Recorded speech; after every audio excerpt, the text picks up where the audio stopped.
आइए, welcome to genius classes. और आज सीरीज में जो सीरीज हम लोग शुरुआत किए हैं ऑब्जेक्टिव का, बोर्ड तक का जो हम लोग का सफ़र है, उसमें से आज दूसरा चैप्टर का आज हम लोग ऑब्जेक्टिव करने जा रहे हैं, जिस चैप्टर का फिजिक्स का चैप्टर है, जिसका नाम है विद्युत विभव तथा धारिता। अब इसमें से आप एक्सपेक्ट कर सकते हैं कि 3 क्वेश्चन, 70 क्वेश्चन में से 3 क्वेश्चन आप एक्सपेक्ट कर सकते हैं इसमें से कि संभव है कि आ जाए। आइए, तो पहला क्वेश्चन जो है कि धातु का पैरावैद्युतांक कितना होता है। देखिए, धातु का जो पैरावैद्युतांक होता है वो इनफिनिट होता है। कितना होता है? इनफाइनाइट होता है।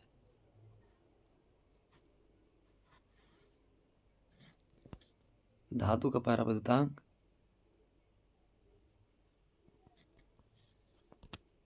इनफाइनाइट होता है। अब आगे आगे देखते हैं। दूसरा क्वेश्चन कहता है कि 3 संधारित्र जिसमें प्रत्येक की धारिता C है। देखिए, 3 संधारित्र है, एक संधारित्र दूसरा ऐसे जुड़ेगा, तीसरा ऐसे जुड़ेगा। अब इसकी धारिता C है, प्रत्येक की धारिता C है, तो आप पढ़े हैं कि प्रत्येक की धारिता C है और उसे श्रेणी क्रम में जोड़ाता है। तो श्रेणी क्रम में जब जोड़ते हैं तो संधारित्र के लिए जो होता है वो C/N होता है। C इक्विवेलेंट बराबर C/N होता है, यानी कि जो समतुल्य निकलेगा वो हमारा क्या निकलेगा? C/N। कहाँ है? तो C/N। अब कितना संधारित्र दिया हमको? 3 संधारित्र। इसका मतलब हो जाएगा C/3। Option number C। चलिए, आप हमसे जुड़ सकते हैं। अब हमारा बैच जो चल रहा है, नया बैच अनाउंस होने वाला है जनवरी में। एक तो हमारे पास चल रहा है 7 बजे से बैच, और दूसरा चल रहा है 8 बजे से बैच। यदि कोई हो जो फाउंडेशन का बैच तैयारी करना चाहता है तो कर सकता है। 12th का बैच हमारे पास शुरू हो गया। देखिए, एक पैरावैद्युतांक समांतर पट्टिका संधारित्र, इसमें क्या होता है कि 2 संधारित्र होता है और इसके बीच में कुछ दूरी होता है, ये होता है D। अब इसके बीच में कहता है कि बीच में 2 संधारित्र की पट्टियों में के बीच डाल देने से, अब इसमें हम पट्टी डालते हैं तो इससे क्या होगा कि धारिता का मान जो होता है वो एप्सिलॉन टाइम बढ़ जाता है। तो ये धारिता का मान क्या हो जाएगा? बढ़ जाएगा। अभी आपको 20 क्वेश्चन पढ़ाया जाएगा, 20 को में से 3 क्वेश्चन आप एक्सपेक्ट कर सकते हैं, जरूर से जरूर। चलिए, तीसरा नंबर क्वेश्चन देखते हैं। आगे देखते हैं, कहता है दो समांधारिता समांतर क्रम में जोड़ते हैं। देखिए, एक है समांतर क्रम और दूसरा है समांतर क्रम में जोड़ने पर समतुल्य। तो जब समांतर क्रम में जोड़ते हैं तो C इक्विवेलेंट जो होता है वो होता है NC। अब N की जगह पर कह दिया है 2, तो 2C हो जाएगा। Option number A।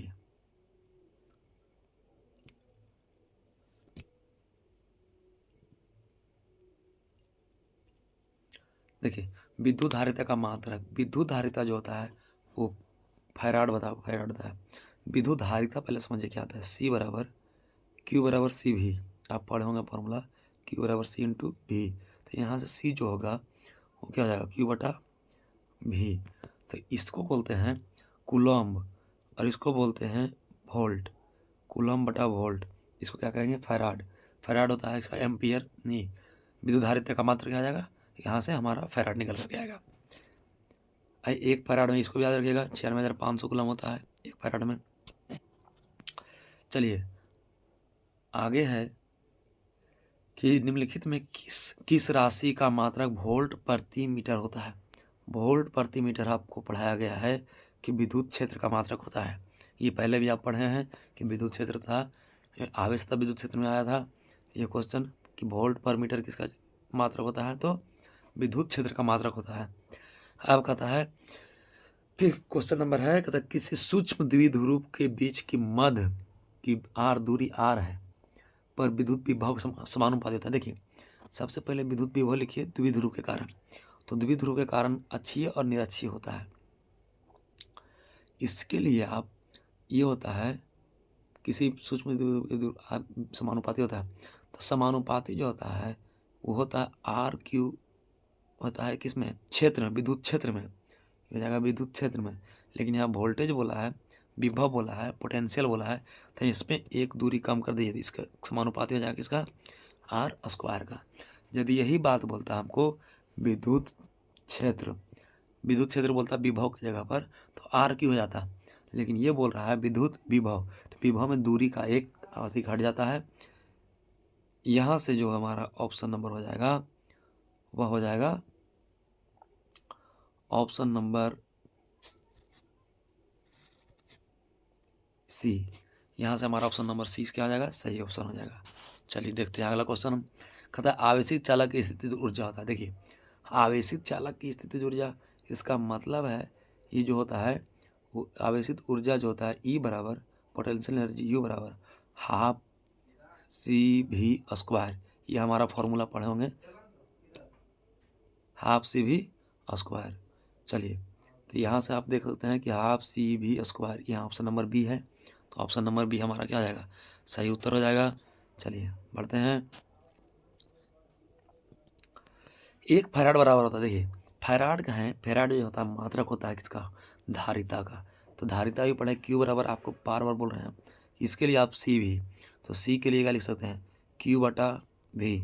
अब यहाँ देखिए इसके लिए लिखते हैं क्या कूलम्ब, और इसके क्या लिखेंगे वोल्टेज भी, तो कूलम्ब इसको वोल्टेज को ऊपर लेके जाइए, तो इसको 1 1, तो ये हो जाएगा 1 1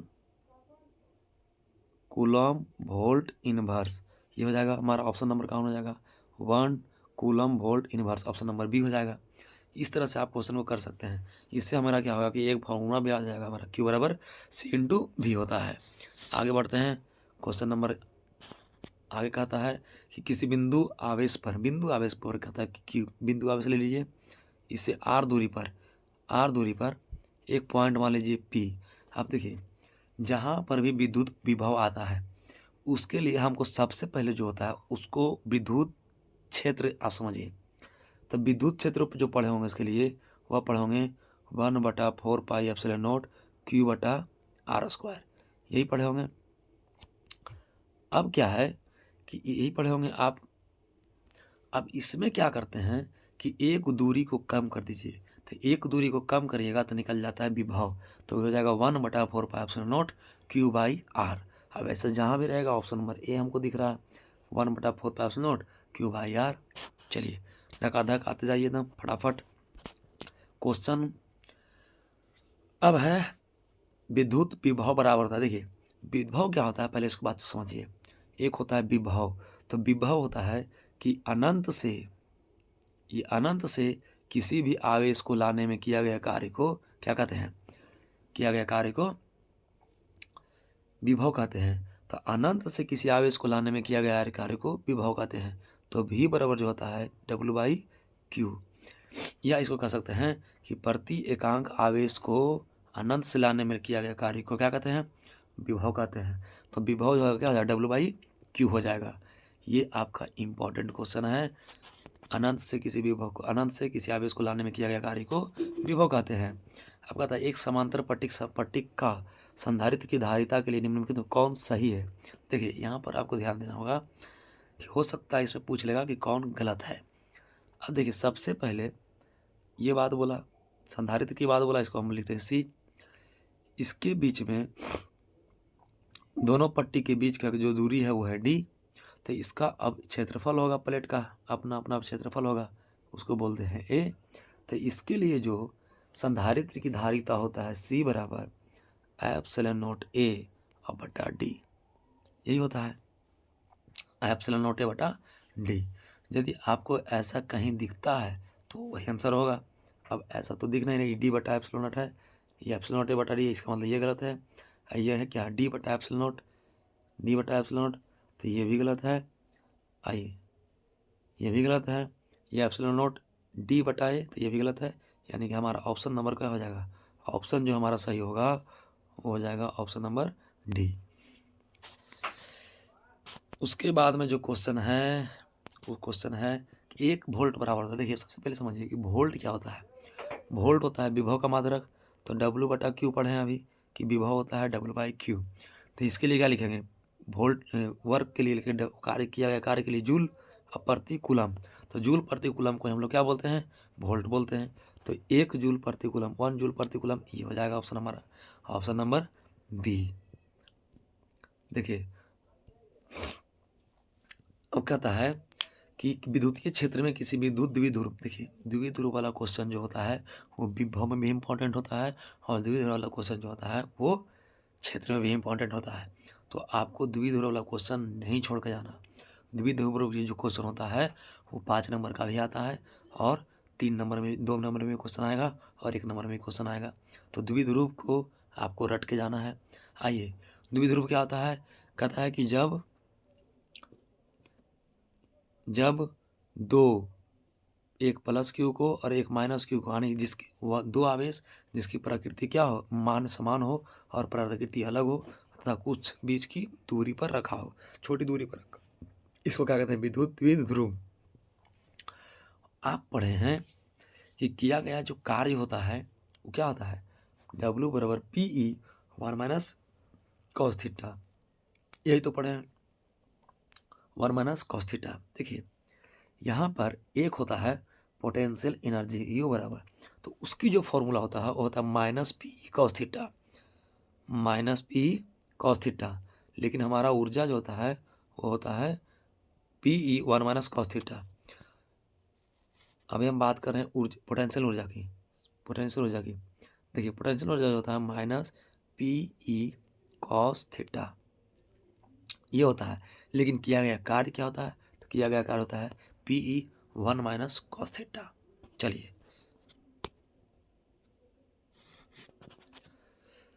और आप लोग इसको चैनल को थोड़ा सब्सक्राइब करिए ताकि हमको भी मोटिवेट मिले कि हाँ चलो सब्सक्राइबर बढ़ता है।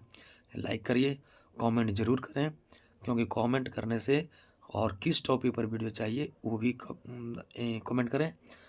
अभी हम लगातार चलेगा ये सीरीज।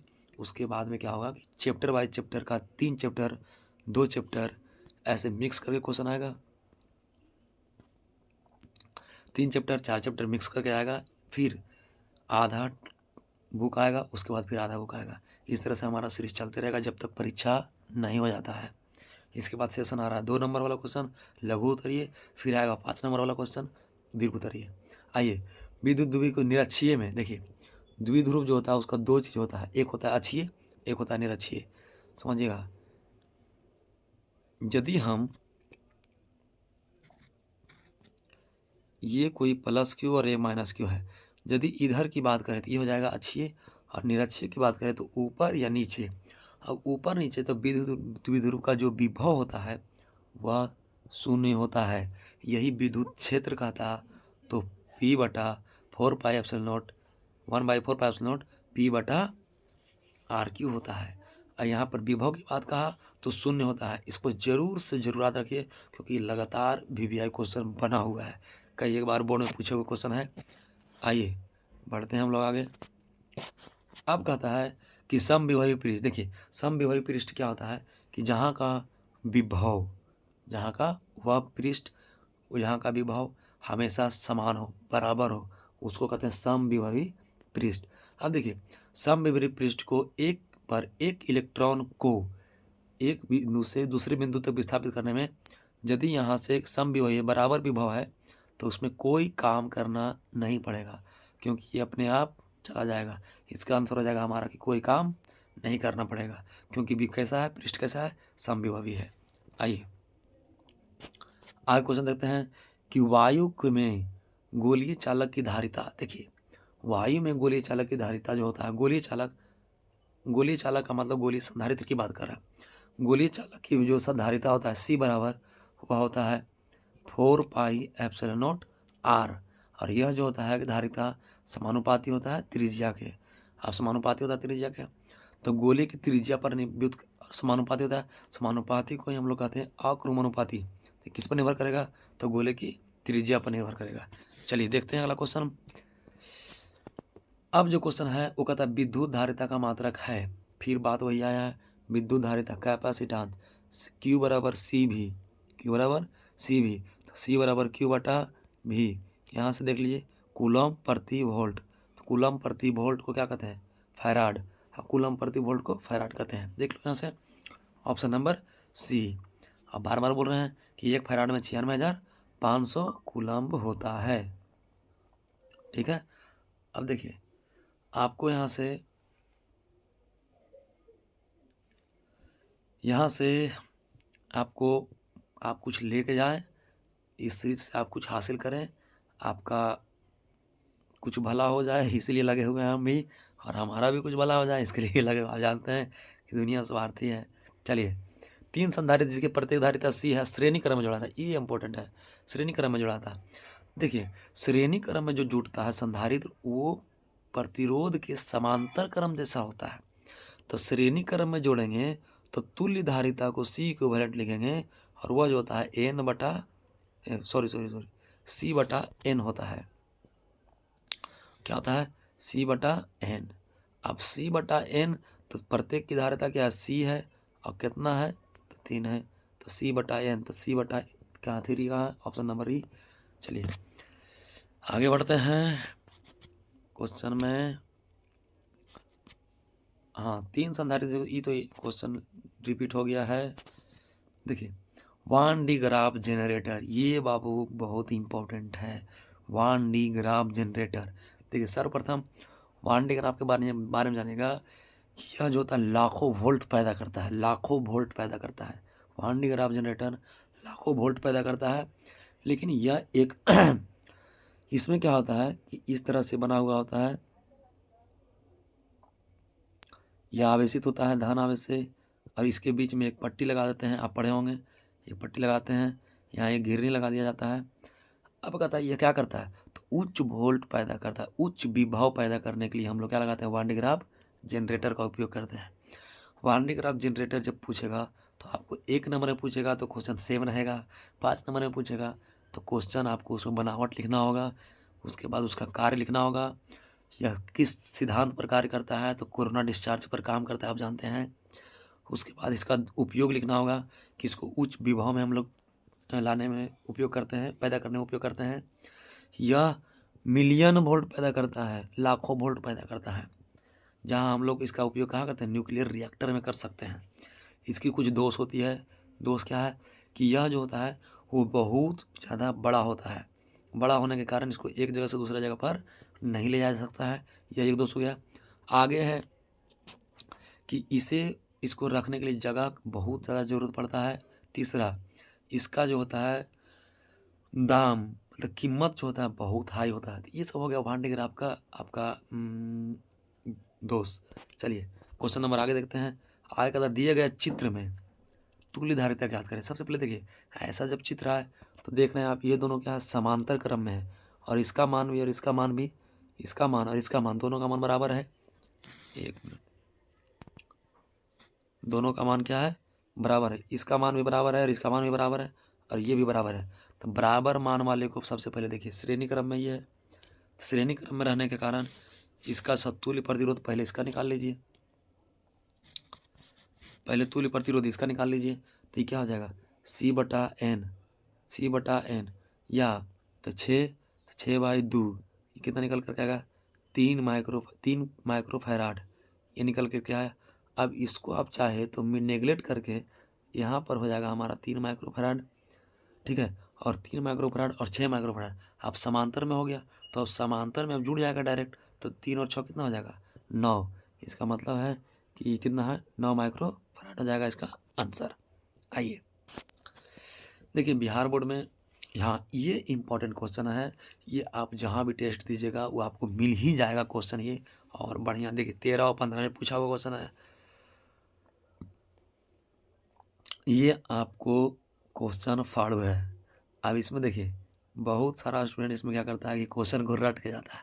हाँ, वो बात ठीक है कि बार बार यही पूछ रहा है, 64 समरूप वाला पूछ रहा है, लेकिन यहाँ पर 5 की जगह पर 4 कर दिया ना, तो आप गड़बड़ा जाइएगा। गड़बड़ाने के लिए, उससे बचने के लिए हम लोग क्या करेंगे, इसको हम लोग नियम के तहत देख लेते हैं। देखिए, ऐसा जब क्वेश्चन आए तो सबसे पहले हमको करना है कि 64 समरूप है। 64 समरूप कहने का मतलब है छोटी छोटी बूंद को मिला करके। तो बूंद होता है गोल, गोल होता है, गोल होता है तो उसकी धारिता होता है, धारिता का मतलब आयतन 4/3 पाई r क्यू, ये होता है। ये बड़ा का हो जाएगा और इधर हो जाएगा छोटा का आर क्यू। ऐसे देखिए, तो छोटा का आर क्यू होगा तो इसको आर क्यू के टर्म में तोड़ लीजिए। ये 64 है, तो 64 जो है वो कितना का क्यू होगा, ऐसे तोड़ लीजिए इसको। 64 जो है वो कितना का क्यू होगा, तो 64 जो होता हो जाएगा वो आपका 4 का क्यू होगा। 4 चौक 16, चौका 64, और यहाँ क्या हो जाएगा 64। तो 64 जो होगा 4 का क्यू होगा, तो 4 का क्यू लिख सकते हैं इसको 64। अब देखिए 4 को क्यू को क्या लिख सकते हैं 64, 4 को क्यू को 64। तो आर जो निकलेगा 4 pi R cube, 4/3 pi R cube, ऐसे लिखा है pi R, 4/3 pi R cube, ये 3 है। अब इधर हो जाएगा 4 का क्यू। अब क्यू के रूप में देखें तो आर बराबर कितना आ गया 4, तो आर बराबर आ गया 4। अब ये कितना दिया, 1 का माइक्रोफैराड है 5, तो इसको 5 से गुना कर दीजिए, तो 5 चौका 20, यह आ जाएगा 20 माइक्रोफैराड। आंसर रट के नहीं जाइएगा, क्योंकि 64 के जगह पर आपको 8 कर सकता है, और उसको हो सकता है 32 कर दे, हो सकता है 125 कर दे। हाँ, लेकिन जब भी रहेगा तो क्यू में रहेगा, इसको याद रखिएगा। क्यू में रहेगा तो क्यू से इसको तोड़ देना है, और उसको जो यहाँ दिया हुआ रहेगा उसको हम लोग को क्या कर देना है, गुना कर देना है। बाकी तो बहुत सारा स्टूडेंट इसको क्वेश्चन में को रट के जाता है, इसलिए रट के जाता है कि बार बार यही बोर्ड में पूछ रहा है। चलिए, अब तो पेज नहीं है, अब इतना क्वेश्चन जो बाबू इम्पोर्टेंट था हमारे पॉइंट ऑफ व्यू से हमने करवा दिया। अब इससे ज़्यादा विद्युत विभव धारिता में नहीं पूछेगा, ठीक है। अब हम कल शुरू करेंगे, कल हमारा जो आएगा वो आएगा विद्युत धारा का पूरा 20 से 30 ऑब्जेक्टिव आएगा, और उसमें से भी 4 से 5 आप एक्सपेक्ट कर सकते हैं 70 में। 70 पूछता है तो 4 क्वेश्चन जरूर रहेगा।